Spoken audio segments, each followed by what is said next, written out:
It is called Sonaquifer, and I wonder if you might just speak a little bit about that title just to start with, so we understand what Sonaquifer is and how it translates to the meaning behind the piece. Well, it's a word I made up, combining son for sound with aquifer, meaning like a body of water. It symbolizes kind of a collective unconscious of musical ideas. And as I was writing this piece, or getting ready to write it, I realized that I wanted to draw upon musical history, the music that I felt attached to, that spoke to me from the past, and draw upon that and make it into a new hybrid form. I've spent many years as a violinist, and now I also play viola. So the music of Bach, his solo music for violin, and also now I'm learning the cello suites. That music I live with every day as part of my daily practice. And that solo music is very meditative, and he also based much of that music upon dance forms that were of his day, of France and Italy and Germany, dance forms of the court and also of folk, of common people. So Hannah, who's playing this piece tonight, she commissioned me to write the piece based on Zoltán Kodály, who's a Hungarian composer. His music was also influenced by folk music of Hungary and other Eastern European countries. One interesting thing about Eastern European folk music and dance music is that it's not all evenly spaced beats like we're familiar with today with much popular music. It's very much just boom, chick, boom, chick. It's very evenly 1, 2, 3, 4.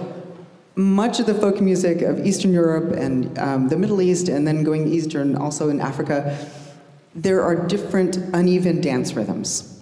So it could be in a 7 group, or 11 group, or different groups of 2 and 3.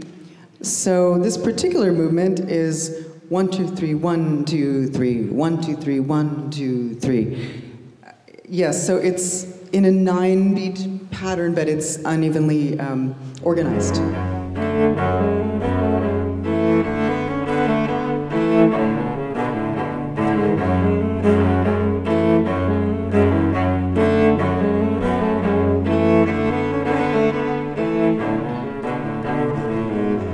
Zoltán Kodály wrote his sonata for solo cello, and he prescribed the 2 lowest strings of the cello to be tuned down 1/2 step. So instead of C and G, it would be B and F sharp on the bottom of the cello. So this gives the whole instrument a different resonance. And I was asked to write a piece with the same tuning. Hannah commissioned different composers to write with this tuning so she could do a whole program around this same tuning and not have to retune her cello. So this tuning inspired much of the piece, because after initial discomfort with the tuning in playing it on my instrument, I discovered a lot of interesting things I could do with this tuning. There's a different resonance, there are different chords that you can make, and different overtones that are natural with this alternate tuning. Hannah, to set the frame, could you play for us and for our ears what would be the normal tuning of the cello strings?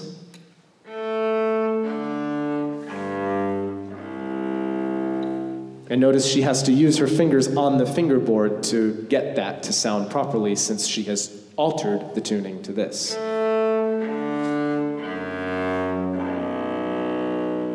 Oh yeah.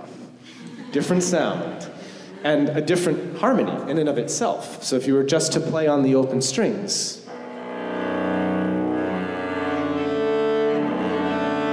you get a sort of Steve Reich kind of ninth world that we live in.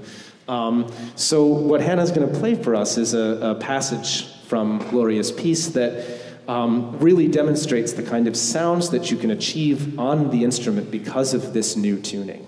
And some of that is up high in the world of harmonics. Could you actually play just a little bit of that?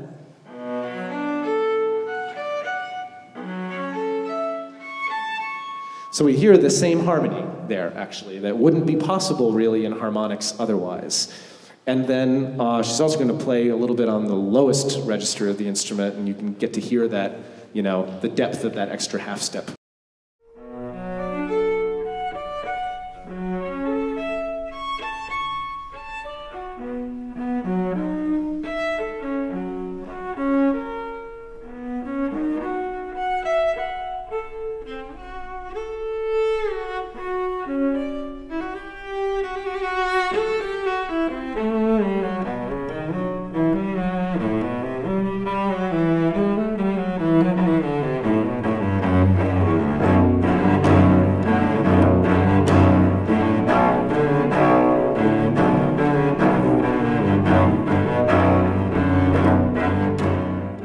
Gloria, I know you had mentioned that, you know, the dance inspiration behind this, and, you know, Bach, Eastern European dance, all that kind of stuff. To my ears, in this passage in particular, there's even a little bit of rock. Yeah.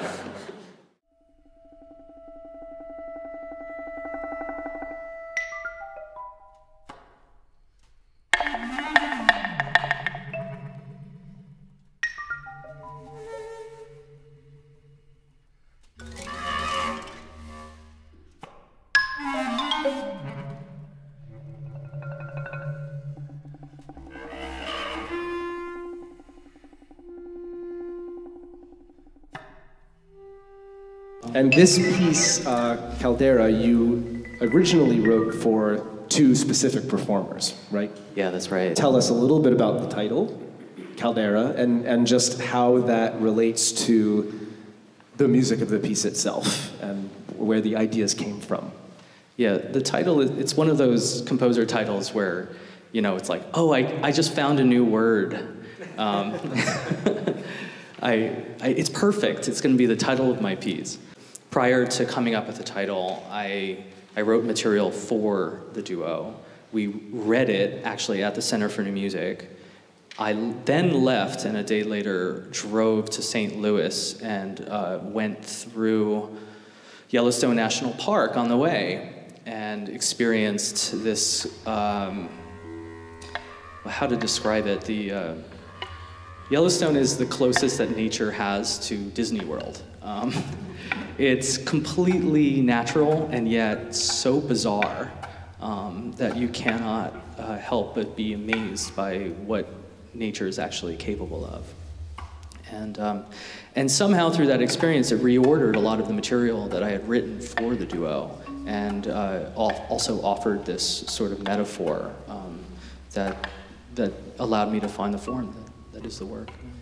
There's also something inherently disconcerting about Yellowstone, right? Is the knowledge that you're standing atop this fragile beauty that is literally a supervolcano that could blow at any moment. And which is the definition of caldera, you know, to go full circle with the title, but yes. So as we've, you know, mentioned in the program notes, a lot of the piece, I think, negotiates this territory, right? There's Absolutely. a kind of instability. Absolutely. So what are some of the things that you've done compositionally to achieve that? Well, first off, the most important thing for me is you know, to treat the marimba actually like a real instrument, not just another keyboard.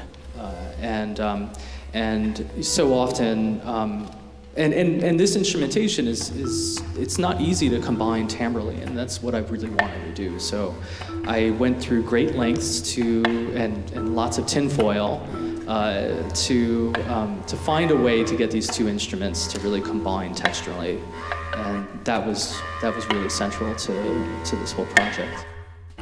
So I'll just demonstrate the scale going down so you can hear when the foil starts to activate.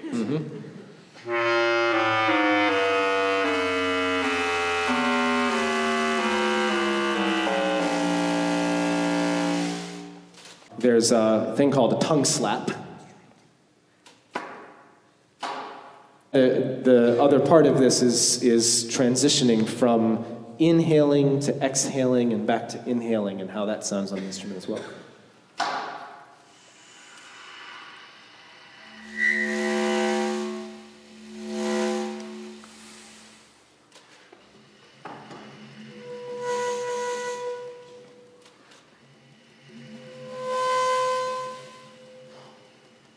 In the passage directly after that, these kinds of gestures become a little bit more rhythmicized, if I can use that word, to where there's actually a real kind of discernible pulse to them, and that sounds like this.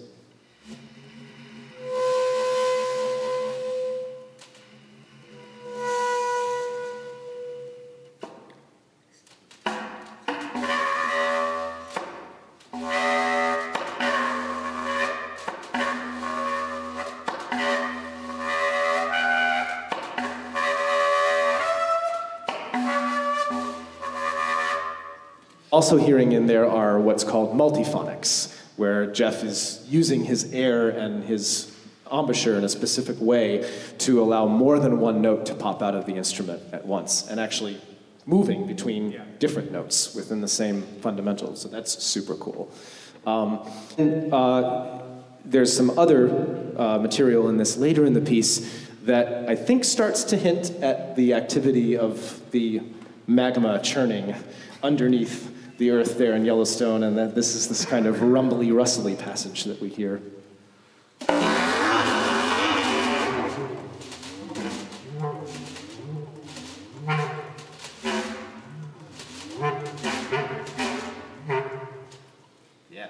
And we can hear in that where the tinfoil activates because of the lower keys on the instrument there.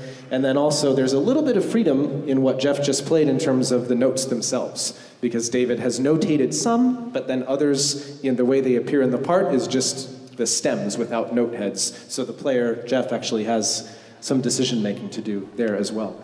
And then there is one point in the piece where it really just all kind of lets loose.